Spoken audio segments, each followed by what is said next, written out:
Everybody,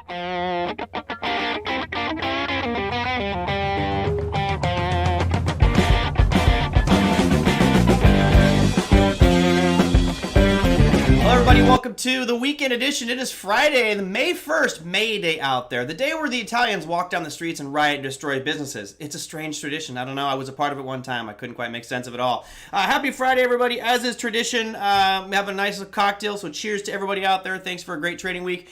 What's bizarre about my trading activity today is actually 3 weeks in a row on Fridays, I lost money. Gave back some of my gains, a little frustrated with that, but we still ended the week positive, so happy about that. As for choice of whiskeys, as some people have been asking me on the Friday show, today we're doing a Pierside Surf City whiskey. This is a local distillery from here in Huntington Beach, so that's what we got to work with. All right, I was going to start things off by going through our top markets. I wanted to kind of forego that for a little bit. I'm going to start off with a little bit of a rant and then segue right into our guest. Now, I've been doing this little segment called The Donkey of the Day, and of course, I always enjoy doing it because it's so entertaining to see somebody who you just go, what the hell are you thinking? So I'm going to start off with The Donkey of the Day. Here it is. Donkey of the Week, actually. This might be the Donkey of the Decade. So the Donkey of the Day goes to a specific individual who you all know very, very well. Now, it revolves around a specific company, and I will read a quote or a question from a viewer so you understand what I'm talking about. Scott A. says, how will this economic landscape affect Tesla short term? I guess the bigger question is, why the hell are we thinking about economic landscape when you have Elon Musk at the helm of that company, taking bong rips with Joe Rogan and saying all kinds of crazy crap that could seriously damage his company? Now, to put it in perspective and why he's the donkey of the day, let's go revisit what he said this morning. Now, if you're a shareholder of Tesla, you should seriously be on a litigation crunch right now because he clobbered you. At about 8 o'clock this morning, he tweeted, Tesla stock price is too high in my opinion. I'm going to have to play that intro again there because that makes you a donkey of the day. How many millions of shares does Elon Musk own? I mean, he cost himself billions today.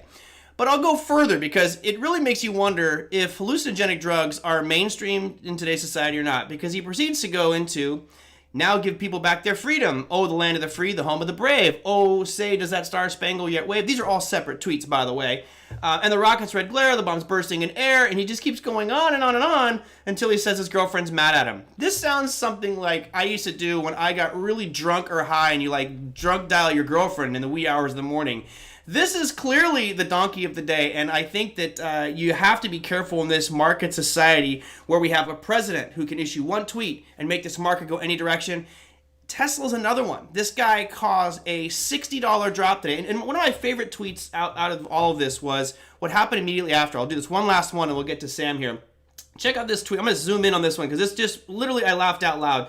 This kid, Steven, responded back shortly after he posted that tweet. He goes, what is wrong with you? This tweet alone just lost me over 300 pounds. I literally have half of my savings in Tesla stocks, only 4 stocks. But that is going to be my funds when I go to university this year. Just because you don't care if you lose money, stop screwing over the shareholders. By the way, that comes out to be his net worth for this kid is about $7,600. So bravo, Steven, for getting involved in the markets, but you really didn't get crushed that bad, kid.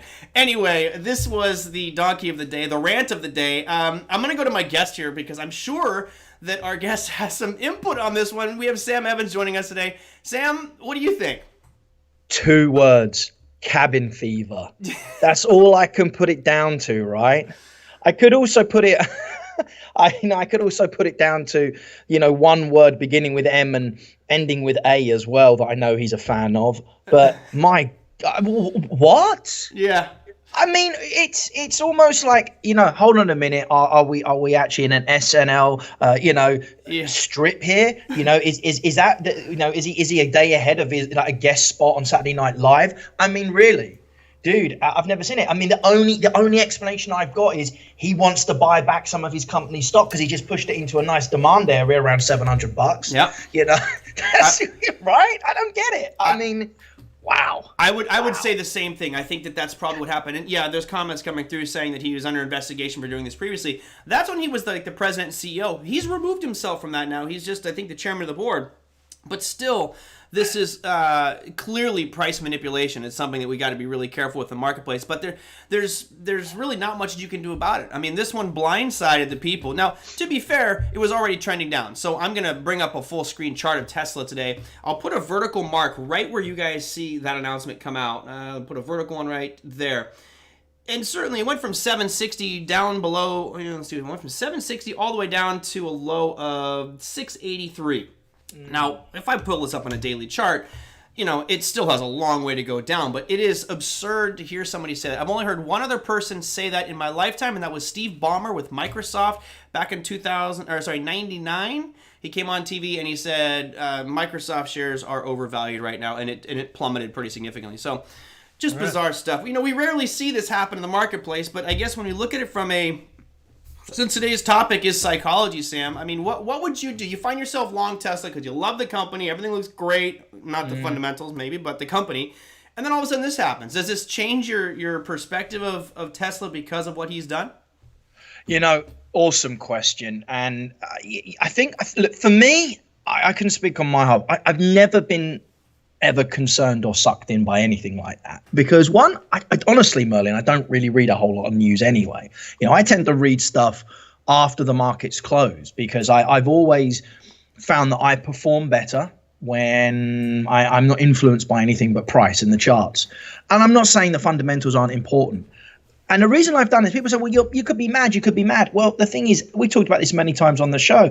Any person with a process, a plan, rules, will always have a plan for everything. What I find interesting is Tesla had a worse day, but I'm looking at the daily chart right now. Tesla had a worse day yesterday.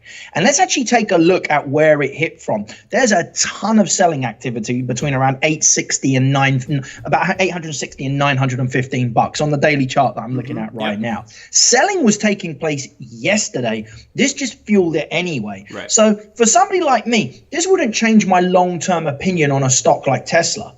Not at all. But it shouldn't also affect my plan, because anybody who's got a plan of any kind, which you should have been looking at where we were and saying, this is a pretty good time to lock in some profits. They should have been looking at that yesterday when it gapped up into those highs yesterday anyway. So look, the short answer is, if you've got a plan to follow and you follow price, nothing like this really surprises you. What I find interesting is the sell-off really started yesterday. This fuels it down. I don't know. Somebody could have been buying a lot of puts, because I think premiums are a little cheaper right now compared to what they have been, right? That's a great put buy. Make a little on the way down while you buy a little bit on the way back up. I don't want to cry manipulation, but dude, this is why I think education in the market is so important, because things like that shouldn't affect you if you've got a plan in the first place. But that takes rock solid mindset in the first place, right? To be able to believe in that plan. And I agree with you. I was actually looking at it yesterday, and I looked at that chart and thought, man, it's coming right up into supply. It had a nice gap up. I thought about buying puts, and I actually looked at the options chain. I was going to go out, about 90 days, and I thought, they were just so expensive. I mean, the puts are really expensive. They're cheaper probably than they were, but they're still overpriced, right? Yes, but again, anyone who's got any kind of, savvy in the market, I hate using that word, but any kind of common sense around the market, shouldn't have been buying into that market. But we've seen it over the years, time and time again, with all the years you've been doing it, all the years. Between us, we've probably got nearly 50 years of trading experience, right? Yep. And how many people buy gap ups, and then get crushed? Yesterday was a great selling opportunity, or at least a profit taking opportunity, or worst case, a protection opportunity as an investor. So, again, you got to take the rough and the smooth. This doesn't surprise me, but again, there's got to be a reason why he'd say stuff like that. Sometimes I just wonder if he's just on his own planet Musk, and he's just putting it out there and seeing what's going on. You can understand though why people get so frustrated with news, can't you? When you hear and see these kind of crazy things, and you think you're doing everything right, and then something like that happens. It's a tough one, but this is why a plan, stop loss, and trade management is so important, right? Yeah, absolutely. And and I agree. I think that there is a method to the madness. I saw a couple comments coming through here in the chat. Definitely strategic. It's kind of like, I'm not making this a political statement. It's not Republican or Democrat. No. But you had President Trump the other day. He was talking about that specific pharmaceutical company. Of course, he owns part of that pharmaceutical company. He's investing. Right? So of course, he's promoting his stuff he's in. It's weird to hear Elon Musk say negative things, but it makes me wonder, is he coming in back and buying into to get it at a much cheaper price. And that would not surprise me. I mean, he definitely has been one that's been supporting his company a long, long time. But yeah, I just thought it was a crazy one today, and I thought I would share that with the company. I'm actually going to see real quick how many shares. He's probably owning them through different things. I'm trying to find his exact share count, but I can't quite find him. He's got them through different companies here, so unfortunately, it's makes it difficult. They cover their tracks. You know. Yeah. But I mean, the problem is in the lack of regulation in the world we live in that people can be allowed to do that. But it ain't going to change anytime soon, is it? Let's be honest with you right now. And then the powers that be, they want the market going up. They want to support, get everyone feeling good about putting money back in the market and holding on for the ride. So the last thing we're going to see is any new regulation to crack down on that kind of behavior. Yes, absolutely. All right, we'll put Musk aside, move on to something a little bit different. Sam and I have been doing this a long, long time, and not just our own personal trading experiences, but working with retail students on the education side of things has enabled us, or has given us the ability to really look at things and see what is working, what's not working, and how people are thinking. So I was talking to Sam about topics the other day, and he said, you know what, let's do something on trading psychology. So I put this one together, trading psychology with Sam Evans, and I'm going to start with this question, a comment that came through immediately after I posted. This is from Christy on Twitter. She says, I need it. After 7 losing Forex trades, I'm not giving up though. So let's start there with the psychology of a losing streak, right? So it sounds like Christy right now is not doing so hot. 7 losing trades in a row, which, let's be honest, is not the worst thing that could happen. If you're 7 months in a row, now we got a problem. But let's deal with the subject of losses, maybe the psychology of getting back on that horse or riding the ship. What would you do here for Christy? Okay, so again, here's the good news, right? And I'm sure that you can attest to this. Having taught as many people as I've taught, and you, I mean, again, combined probably over 100,000 people in our careers. Here's the thing I've found, and I know, Merlin, you'll back me up on this, is the great problem is everybody has the same problem. Right? There's like this list of about X amount. Like you can always put like a bullet point sheet and go, hey, trader, what's your biggest issue? Some, all, circle ones, and they'll can relate to everything because everyone has the same problem. So which means there's the same solutions.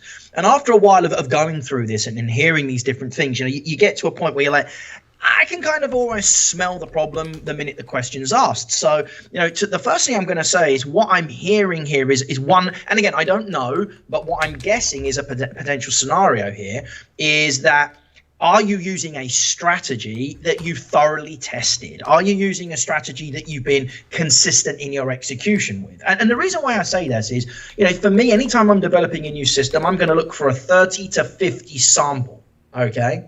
I'm going to look for a sample size of about that because it's like road testing a car. Like you don't just build a bridge and open it up to the public. You've got to test it. Right. You've got to make sure everything works. And there's systems like that. So, if you've gone through a testing period and you've run something for long enough, it's a catch-22, I know.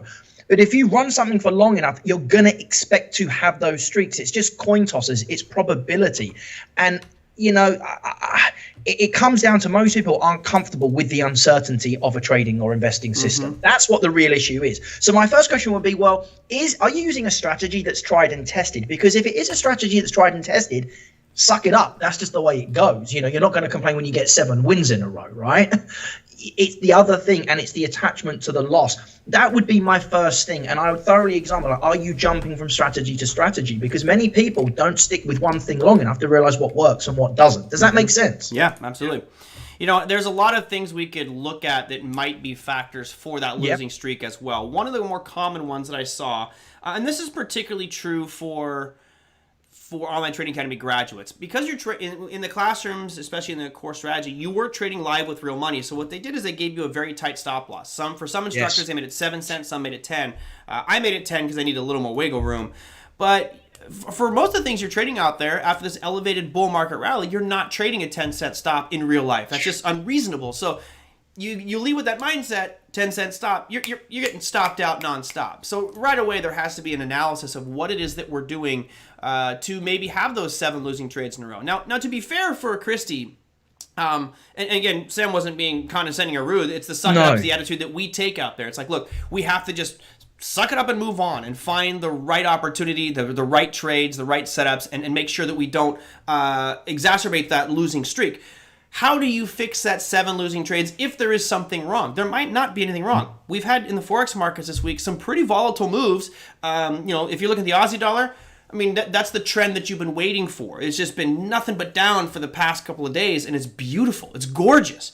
But other ones, like the British Pound, USD JPY, had some nice chop out there, which could stop you out like that. Exactly. So, Christy, let's look at the strategy. Are your stop losses too tight? Again, that's going and calculating how those stop losses are factored. Are you looking at the right ETR? Are you looking at the right time frames? There's a lot of different things that we can do to study and fix those problems. That would be my first, instructor or mentor type advice. Yeah, and I'd love to add to that as well. And I'm glad you just said I don't want to come across as being tough. I have been over the years told I can be, pretty firm and tough and be tough, and give a lot of tough love. And my response is, hey, you know what? I'll always be kinder to you than the market can be sometimes, so just remember that. And, I say it because, I want to help. So, yeah, don't misunderstand me. I don't know what stage you're in or anything, but, as Merlin just said on here, the first thing is, check you're being consistent. But here's another thing as well that I want to, and Merlin, you just got me thinking about it, talking about recently. This is another scenario. Christy, you could have a system here that's actually robust and working. But the problem is the market conditions have changed. Mm-hmm. I can use myself as a case study in this right now. I use fairly generous size stop losses. When I trade futures intraday, I would use, a 20 tick stop, like a 5-point equivalent on the NASDAQ. That doesn't work right now. Okay. And, right now, it's more like, probably a 20-point stop. Okay. So what's the solution? My system isn't broken. The market's changed. It's gone up a gear. It's going faster. And I'd say, it could be that you need to widen stop losses. And I know people don't like to do that, but when the volatility means you've got to widen a stop loss, it also means your profit potential is greater as well. Yep. So it evens itself out. So what you do is you cut position size down, increase the stop loss, and go for bigger targets. I've adapted, and I've actually found my results are pretty much the same now as I've just adapted it. So that's a really important thing. Like something like ATR is a very valuable tool, I think, that doesn't give you directional bias. It just gives you a speed gauge of the market, average true range. You should check something like that. I look at daily ATR for day trading and weekly ATR for swing trading just to check the speed of the market, because it could be something as simple for Christy as, her car's broken down, but we don't need to put a new engine in. We just need to refill it with gas, and she didn't realize it was empty, it's just a tire's gone flat that needs changing. So what I would more do is after any kind of losing streak like I see there is go back and say, all right, did I lose and get it completely wrong? Or was it a case that I got stopped out and then it moved in my favor? Or was I not being generous enough with my targets? It's not about just the loss. It's also about what happened after the loss. Because you could have just been right, and it could have just been a volatility issue more than anything else. Yeah, there's a ton of ways to skin that cat, and there's a lot of issues there with regards to the way that things move. So what Sam was showing, explaining it is really good. Let me just real quickly share my screen with the viewers out at home so you understand. I'm looking at an hourly chart of USD JPY, and all I did is just throw average true range at the bottom. Now, you can see that yellow line, or whatever color line that is, guys. I'm colorblind, so I'm going to just say it's a yellow line. You'll notice that on the 29th, right at the crack of midnight, this thing had an ATR of, it was moving 7.5 pips. 7.5 pips every hour. That's nothing. But then all of a sudden, a few hours later, you're looking at it's moving 22.5 pips. I mean, that clearly requires you to change your trading strategy and your stop loss, etc. So, Austin says he hates this pair. Sorry, I'll bring up another one. but me too. Don't worry about it. It's funny because this is one that David Warner loves it. So let's go. I want to go make Sam feel more at home. We'll go GBP USD. It's a similar picture, guys. You get these waves where all of a sudden it's moving a lot more and then it's moving a lot less, and those adjustments need to be made on your end because, and I use this analogy many times, and I won't draw it, but those that watch Power Trading Radio for years know my art skills are horrible. But there's this story I like to use. It says if you're walking down a street and you see a dog in the front yard of this property and he's tied to a chain in the front yard, and you notice it's a grass field, but the chain link only allows that dog to go so far, and that chain link is worn down. Everything inside, from the very edge to where the center is completely worn down. Let's say it's a foot of grass just outside that. And the point is, where do you want to position yourself when you get near that dog? You want to be just outside that chain link, how far that chain stretches. That chain is the ATR. Now, the nice thing about that example of the dog is that chain is fixed. With trading, guys, that chain is always changing. It might be different by the time I finish my sentence depending on the market dynamic. So we always have to be evaluating. And my guess is that's probably part of the reason that you're getting stopped out so much. Maybe it's trade management and saying when you're in something, it could just be this big volatile moves. But definitely ATR is a huge factor out there in making sure that we have the right stops for the trades that we're setting up.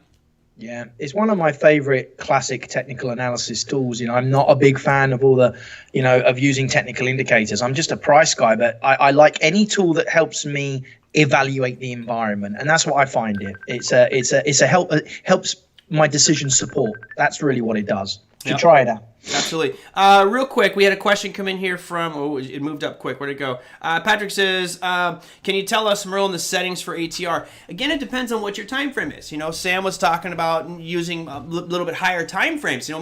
If you're a swing trader, maybe you want to look at it on a daily. If you're an intraday, maybe you're looking at it on an hourly or 15. It kind of depends on how you're setting that trade up, right? Obviously, the more fractal or more focused you get on the shorter time frames, that ATR is going to be dropping significantly. You don't want to get too tight because then you're not giving that thing a chance to move at all. So it really depends on what charts you're looking at.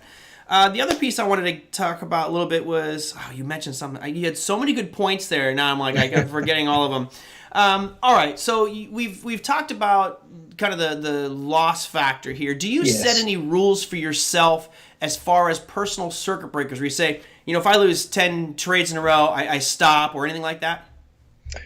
Great question, I'd say, on that one. When it comes to swing trading, I don't really have a circuit breaker anymore, Merlin. And I think a lot of that is to do with just that I'm a little bit kind of more conservative as a swing trader now. Like I look for pretty specific things. If I know I'm wrong on a swing trade, I know pretty easily and pretty definitively. I trade daily areas. I don't really trade much less than a daily area, maybe a 4-hour area in the world of Forex. Options is all daily, weekly charts. So, you kind of know the good thing about those big charts is you're wrong pretty definitively, because if you're buying and it breaks a major daily area, there's a good chance you're probably wrong, So I find with that, I don't need it, but with day trading, absolutely, and I've kept a study of my own kind of peak performance, if you like, on what makes me click. And I got to tell you, I look for trades that offer me at least 5-to-1 reward to risk ratio. It's just my style as a day trader. And if I get 3 wrong in a day, like off the bat, I really start to lose judgment. Like I get a little mad. I'm not gonna dress it up for you. I get a little frustrated, and my ego will all kick in, and people go, "Wow, after all these years, is that really?" And I'm like, "Yes, because I'm still a human being. If I could become a robot when I trade, that would be great, but I haven't figured that out yet. So that's why I have the rules." And I think that I can take a stop out a lot better when I'm not up front of the screen. When I'm swinging position trading, but when I'm day trading and I'm stopped out pretty quickly, it's easy to get back in. So I found I've had to have a circuit breaker, as you put it, after 3 trades. And what I'll literally do is, I like to look for entries around a 15-minute time frame. So I find, hey man, if I'm stopped out, walk away for at least 15 minutes and come back after 3 losses. 3 is the magic number for me in that one, Merlin. Yep. I've just found that, and that's by keeping a journal. I think an emotion journal is a really good idea for people to keep. Because so much of this is about psychology once you've actually got a good system. In fact, I go as far as saying it's 100% psychology once you've got a good system. I agree. I've said that for years. It's funny that you mentioned 3 because I have 3 as well. I don't have a number of losing trades in a row, but if I hit my daily stop loss, I have to stop. And of course, Patrick says, be real, Sam, be real. Yeah, look, I've been doing this 22 years. If you go to 96, we call it 24 years. And I still find moments where I lose my cool. I get frustrated. I get pissed off at the market. It's just the nature of the beast. What's most important is how you handle that or deal with it. So if I have 3 losing days in a row, I have to stop trading for 2 days just to regroup because I know what will happen. What will happen is we get in that mode of revenge trade. We're like, you son of a... I'm coming to get that back. I know. And that's the worst because then you double your share size, right? You're taking on more risk than you should be because you're trying to get that back. You're like, I know I'm going to be right this time. And that's when the market's like, oh, really? You just opened up like that? Here, suck on this one. And it just crushes you like nobody's business. So before you let your emotions get in the way like that, you have to back off and be like, look, I'll live to fight another day. It's like picking a fight with Mike Tyson. It's probably best not to do it. Just move on to some smaller guy like me because you can probably take me out. And what's funny, right? Yeah, you said about that. It's always so easy to stop when you're winning, but isn't it always so hard to stop when you're losing? You know, it's so twisted. You know, you find a lot of people, you know, they'll take a trade in the, you know, those days, you know, when the market opens, you get the perfect entry, man. You've hit your goal within like 60 seconds. And you're like, oh, I've hit my target for the day and I'm done. And then you look back and there were a number of other setups you could have taken. You would have had a monster day. Yeah. But you were so disciplined to stop when you were winning because you love going home a winner. But you're never so disciplined to stop when you're losing if you're not careful. And that's where people have a problem. You know, I'd rather somebody carry on with good setups when they're winning and stop when they're losing. It's back to front to how it should be. It is. You know, let's real quickly, I want to mention a couple things about journaling. I have a friend of mine that went through a program for some help, and a large part of the help process there, whether it's alcoholism, drugs, or anything else, is journaling. It's writing things down. And I would argue that that's the exact same approach that needs to be done in trading, regardless of asset class, regardless of time frames, is making sure that you have it written down, what you're doing, why you're doing it, how you're doing it. Because you might not think that you're doing anything wrong, but your results are showing nothing but losses or significant losses. And if you review these things, I know Sam's a big fan of trade plans and journals, you can go back and you can really find out what it is that you're doing wrong. And sometimes we don't even see it. You know, I've had friends over the course of my lifetime tell me certain things about my behavior and my characteristics that I'm not doing that. And like, no, look, watch, you just did it. I'm like, oh, son of a... Trading's the same way. And here's the challenge with that. When I'm around a circle of friends, when I'm around Sam Evans and I do something wrong, you know, he might let it slide, he might point it out, but, you know, whatever, we're friends, so it's no big deal. When you're around the market and you make a mistake, the market has no shame in pointing it out, and it's usually done in a very aggressive way with significant losses. So don't let it happen. Journal and learn from your journal what you're doing right and what you're doing wrong. Absolutely. Absolutely. It is. I think it's incredibly overlooked. And people say to me to this day, you know, do you still read books on the markets or anything? I don't read any books about fundamental analysis or technicals, but I'll always read a good book about market psychology. They've always taught me the best lessons, you know. Yep. It's not really, look, keep it short and simple. You could give somebody the world's most robust, greatest trading plan in the world. It doesn't mean they're going to be successful because they have to still follow it, you know, and you need a set of rules that you can identify with and that you can actually follow. I'm actually sorry, I was moving away from. I was trying to find a book on my shelf here real quick, but I couldn't quite find it. I've got one called The Disciplined Trader by Mark Douglas. I was actually looking to get him on the program, but I found out he recently. Great guy. Yeah, he passed away. So did he really? I did not know that. I'm sad. I read Trading in the Zone every single year. You know, I have all the different versions of it, Kindle, Audible. I'm really sad to hear that. The guy's been a great influence. You know, his and Dr. Alexander Elder are probably some of the best stuff that you can look at from a psychological perspective. My personal favorite book. Let's see. I just saw this one. It's always tough when you try to get something live on air, and I can't find. Isn't Elder's Welcome to My Trading Room, right, Merlin? I believe. Yeah, great. Yeah, great. Damn, where is that damn book? I just want to show you one friggin' book, and I can't seem to find it on my shelf. Anyway, the book I'm thinking of, which is probably my personal favorite, which may help you guys, is Reminiscences of a Stock Operator. I like it because it's a story. Yep, love it. It's more of a story about a guy's trading career, and you know, I'll make this point. I don't want to end I won't tell you how the book ends, but bottom line is what he does is he's got a system. It's about reading price action, and he takes a little bit of money, makes multi-millions, loses it all. And mind you, this is the turn of the century. This is the early 1900s. Okay, so you make multi-millions back then. Hallelujah, you're Elon Musk, except without the craziness. But then he'd lose it all.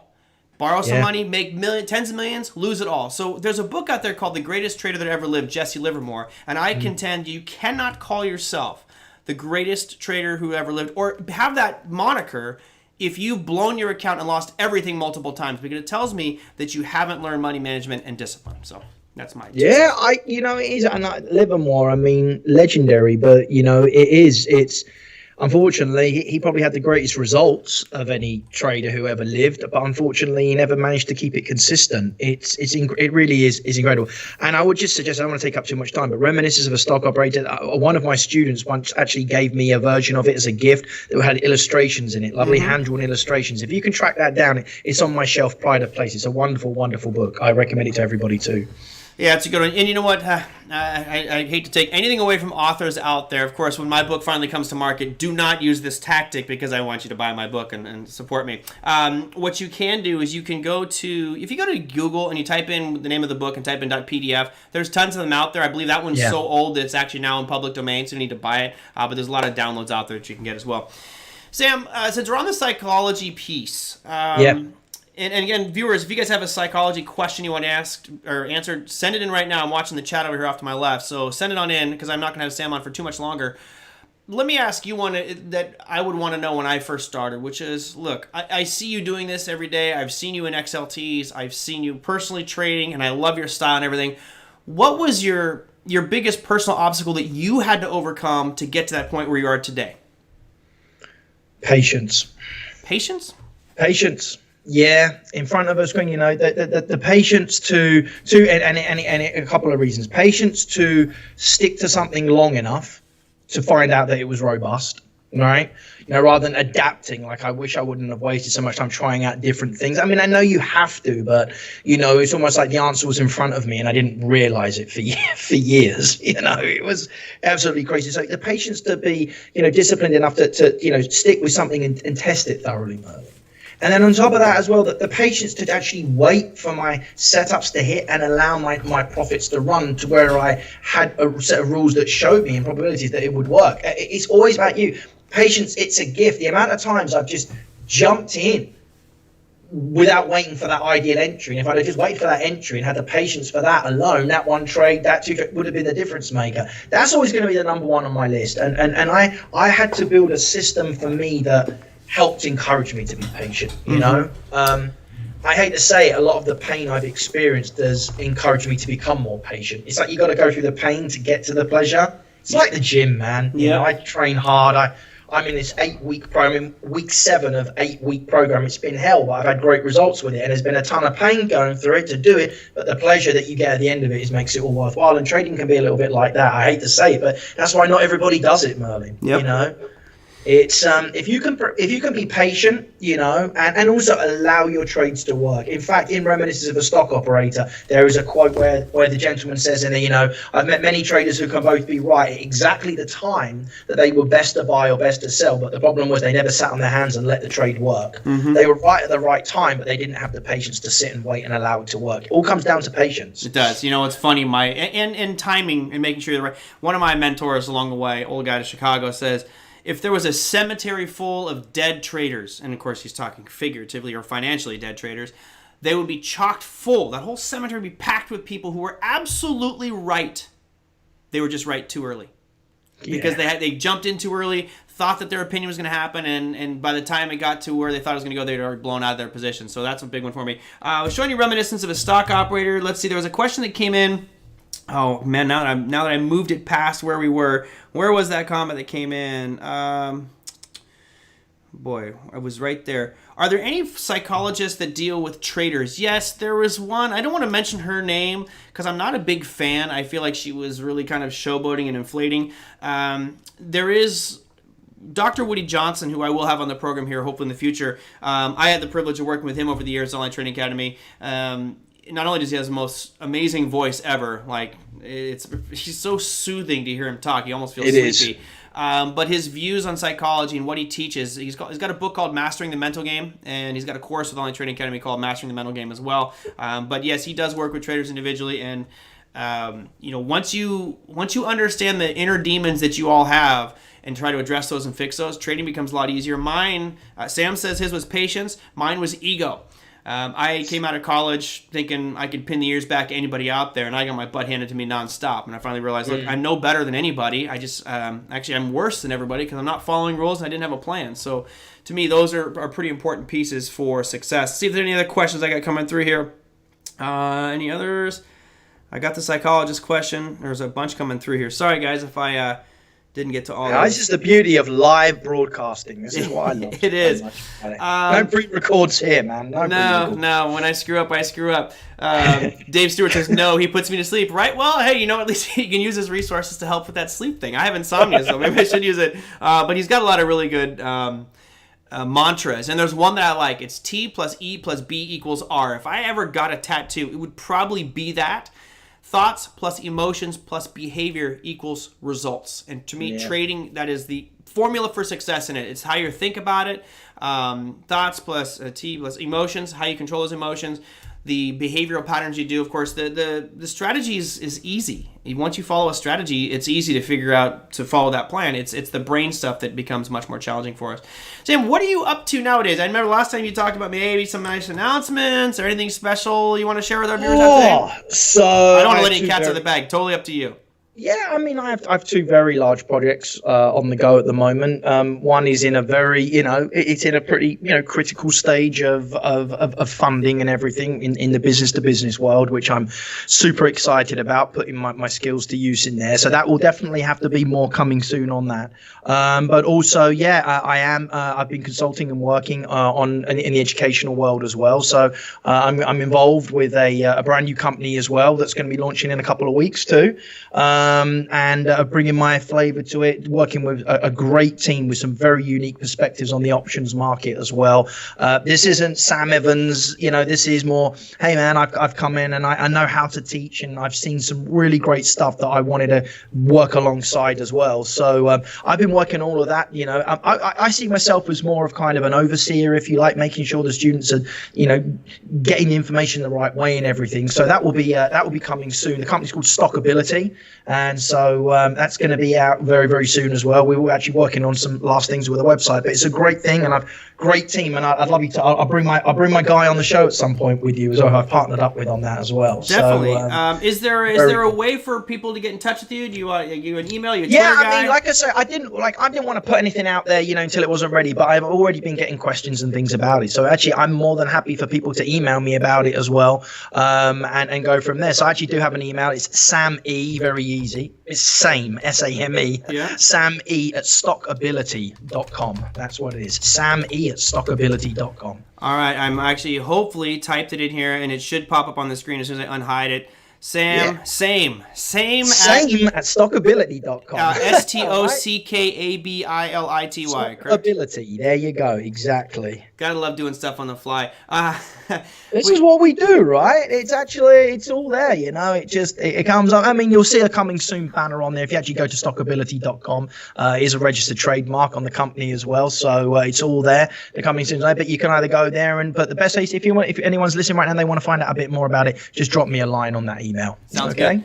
Question from Patrick out there. Maybe we'll both have different approaches here.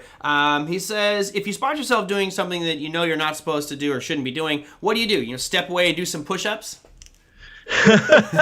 If I spot myself doing something I shouldn't do, I mean, it's an expensive solution, but having a 2.5-year-old running around upstairs really helps me, because I put more time into being a dad than anything else. So I typically find, my wife, thankfully, she's a full-time mum and everything, and as well as we both have our own businesses and stuff. So I find the minute I know when I'm bad, I just literally leave the office and go and spend some time with Jacob, and that's a great distraction for a little bit as well. But that's a very expensive solution as well, having a 2.5-year-old. So, I get my working out all done in the mornings and stuff like that as well. But there have been days on that. I've been fortunate. I have a whole gym in my house and stuff. So I've been fortunate enough that sometimes on a bad day I'll just just walk away, go work out. And sometimes when you come back and you're a little tired and your mind's more focused, you look at the market through a very different filter as well. But otherwise, get a dog, man. You're a dog lover. I'm a dog lover. Buy a dog. Big dog always wants to go for a walk. So do that. That's a good solution. A lot cheaper than a kid. I'm trying to call my dog over here. Maybe he'll come join me. Look, I do something a little bit different, and I think that this is critical for everybody out there. When you do something you should do, you usually know what it is. You're like, I shouldn't be doing. Why am I adding to this position? I should just get out. Or I took it past. I mean, we know what we're doing is wrong usually. It's kind of like when we were kids. We knew we shouldn't have reached in the cookie jar because mom said, "Don't reach in the damn cookie jar," and here you are, like just mowing down on the Keebler elves. If you find yourself doing something you shouldn't do, obviously, write it down, because what I found out is there's a list of 10 things that I did over and over and over and over again until I just looked at it and said, this list of 10 things has cost me probably $400,000 in stupid losses over my trading career. So you have to write those things down, because and put it on a Post-it note. Stick it on your monitor so it stares you in the face.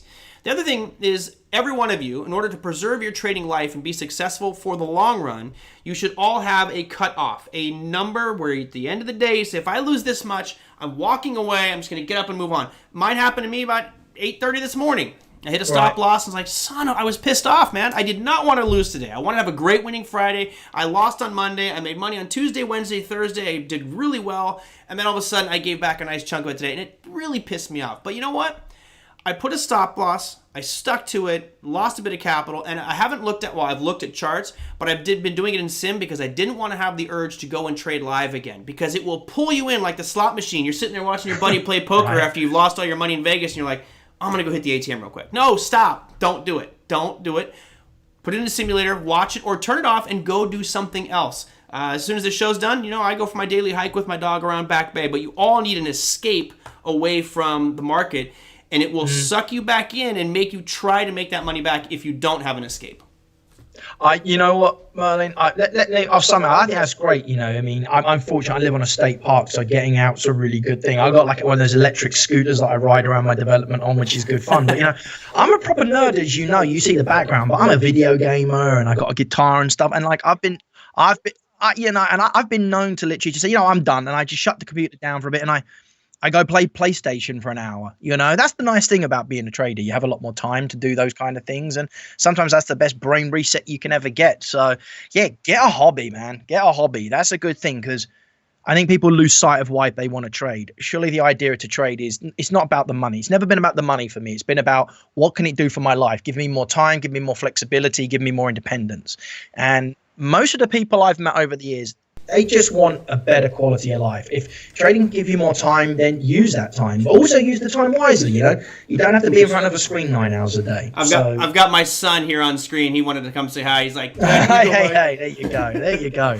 I'll have to bring mine on screen next time as well. All right, sounds good. I'd love the world to meet Jacob. So you've already started trading. Training him to be a trader. I saw that the other day. That was nice. I know, that was when he was just over one. I show him the charts, I show him the charts just because, to them, if that kid gets ingrained from the age of 3, when it's low, hit the buy button. When it's high, hit the sell button. And when you're wrong, get out. That's a pretty good foundation, right? Agreed. Teach him that's the norm. All behavior is learned behavior, right? He's just got to learn the right behavior. And there's no reason why he couldn't be an absolute amazing trader and crush it. So I'll try. He's got a good coach. My project or anything. He's got a good coach. Great comment here from Mountain Markets, and welcome, Mountain. He says, I've been trying to trade on Sim during the chop and switch back to real money when I'm in high probability zones to avoid overtrading. Great. That's a great strategy, Yeah. It's tough because no one wants to sit there in front of your computer and feel like you're wasting time. And wasting time is not making money. So, when you're in Sim, it's kind of that attitude of, I'm not making money, therefore I'm wasting time. No, you're educating yourself. You're learning market dynamics. And when we are in a very different market right now, guys, this is extreme chop. It's all over the place. One day is huge up, next day is huge down. We saw some market moves out there recently, which have been crazy. Maybe we can, I know we're going way long here. Let's just talk about the S&P. We've been on this huge market rally recently, and maybe you can give us your 2 cents on the S&P, because I'm sure people would like to see some analysis. We've had a 2-day sell-off, which, lo and behold, we broke that 2,900 on the ES, starting to sell off a little bit. What's your take on where we're headed and where you think we might be going? Oh, I'm feeling good about making a call, because I'll be honest, this thing's gone exactly the way I called for once. And I like that. I was saying to you, I had a target of 3,000 the last time I was on here. Remember, I said I see more upside on this. We just clipped underneath 3,000, 2,960. So give or take, that area was key for me, because there's a massive amount that's a big retail area, supply area, whatever you want to call it. You know what I mean? And for me, the real test of any potential in a trend is not in the impulse moves. It's in the correctional moves and how it behaves after that. Mm-hmm. People see a trend develop and they want to jump on it, but the best time to do it is on the correction. And what I see here is a beautiful rally here and a ton of selling pressure coming time and exactly where we are. I'm seeing it on the Dow that's hit into that key 25,000 area. I've got all the indexes in front of me here. I see it on the S&P. I've been trading the Russell a lot, by the way, this last 2 weeks. I'm really enjoying the Russell futures right now. For me, that was just shy of 1,400 points. 9,000 we clicked above on the NQ. I'm seeing over the next couple of weeks, I wouldn't be surprised, looking at about that move, about 2,600 on a downside target for the S&P. I'm just going to go put it out there as well. Wouldn't be surprised to see a test about 22,000 on Dow. A next leg down, probably around 7,800 on the NQ. And the Russell's still the laggard. I mean, for me, I'm looking at about 1,100 on that as well. Wow. I think this next leg down, I think there's a good test. I mean, that's my first target. Second target is a potential retest of the lows that we put in on this as well. Yeah. And because this for me is that perfect, we've retraced about half that move across the broad indexes here as well. NQ's always a little bit higher because that's the strongest of all of them. But, when you've got three of them have done that, you've got S&P, Dow, Russell, all that, it's just behaved technically perfect. And these are key areas around here as well. And for me, what a great time. I think people have had the smart investors who sat through that last sell-off has had a great opportunity to make a little bit back and at least get in and protect what you've got right now. The market's giving you a second chance, and it doesn't often do that. And again, I'm not a fundamental guy, but I am a realist, Merlin. And the knockback, the unemployment, the slowdown in the economy, I truly do not think it's done. And right now, all these governors, everybody's being very relaxed, opening everything back up. I hope we don't get another Spanish flu scenario. When they closed down for Spanish flu and then they opened up, then it got really bad. And I just don't feel like fundamentals take a while to play out, and this is a unique situation. So I think everybody's been given a great opportunity to protect what they had and make back some of those losses. But technically, I got to say, I see another push to the downside. A lot of people a couple of weeks ago were up for it.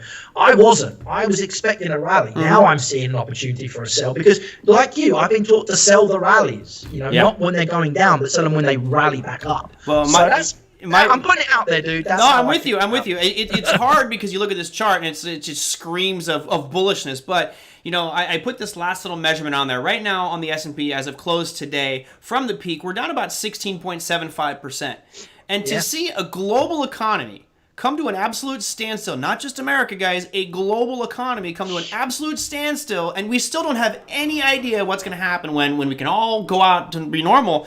I think that we need to be down way more than that. I mean, you're basically pricing in a pretty elevated earnings season.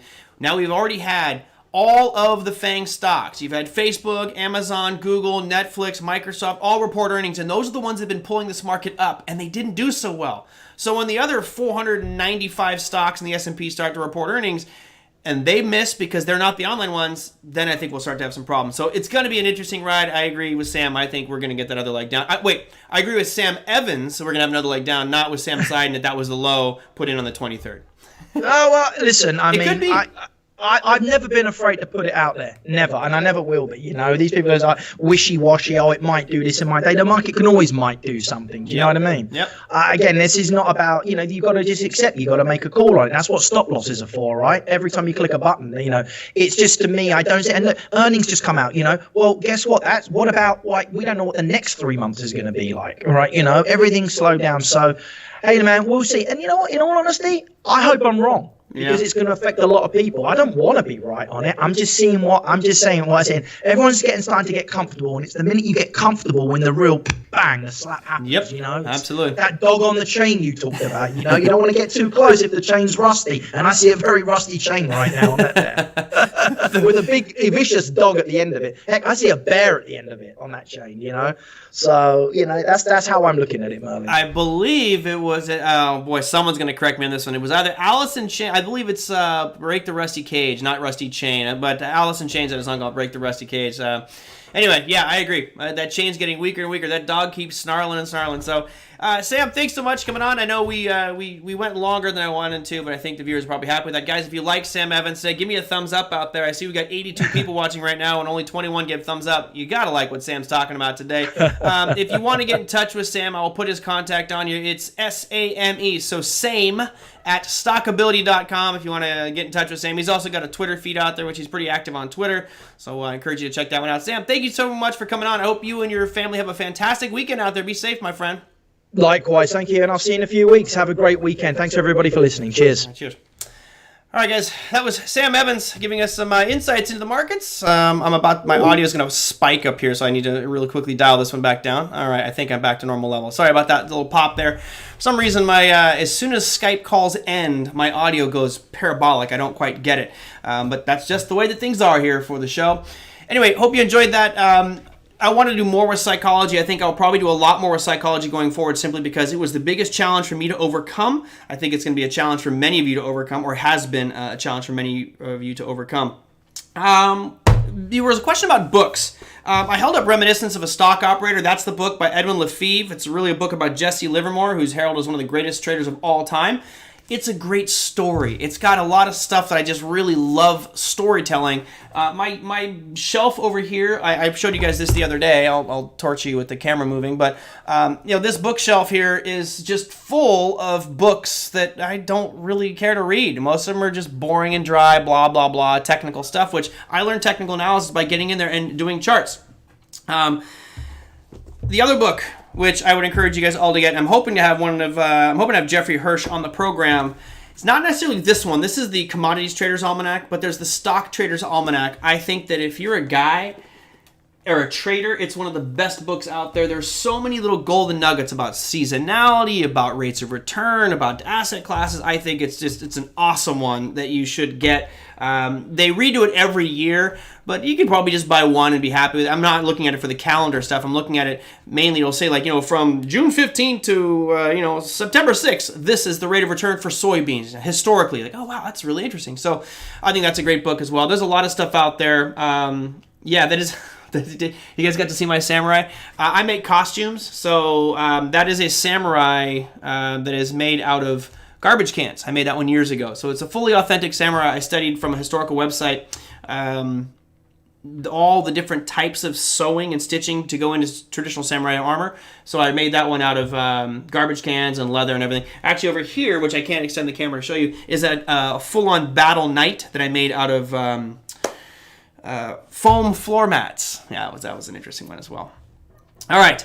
So that's it. I got the books covered. I got that. I don't really have much to say with economic announcements or earnings calendar stuff for Monday. All the big stuff, the huge FANG stocks which are pulling these markets up, those have already been reported. So that's not going to be a major factor for next week. I'll real quickly bring up your economic announcements for next week so we can see what those are, just to show you what's happening on Monday. It's usually a very quiet day. And because our politicians can't do any rallies to promote their campaigns, well, they're going to start using their speeches. So here we see President Trump on Monday is going to have a speech presentation. Really nothing else coming out for the U.S. It's later on in the week we start to see some important numbers happening. So that'll be the more important stuff. I'll let you know later on next week, probably on Monday, what the earnings announcements are going to be for some of the major companies starting on Tuesday and for the remainder of the week. Again, if you guys have any comments, questions, feedback for today's show that you don't want to be on a public site, you can always go to TraderMerlin.com to send me in comments, feedback,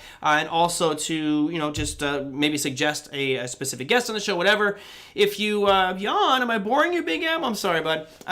If you have comments, put them down in the comments section below the YouTube video. That's one of the best ways to do it out there. So hopefully you guys enjoyed today's show. Hopefully you enjoyed Sam Evans. That will do it. I hope you guys have a fantastic weekend. Somebody asked what I was drinking.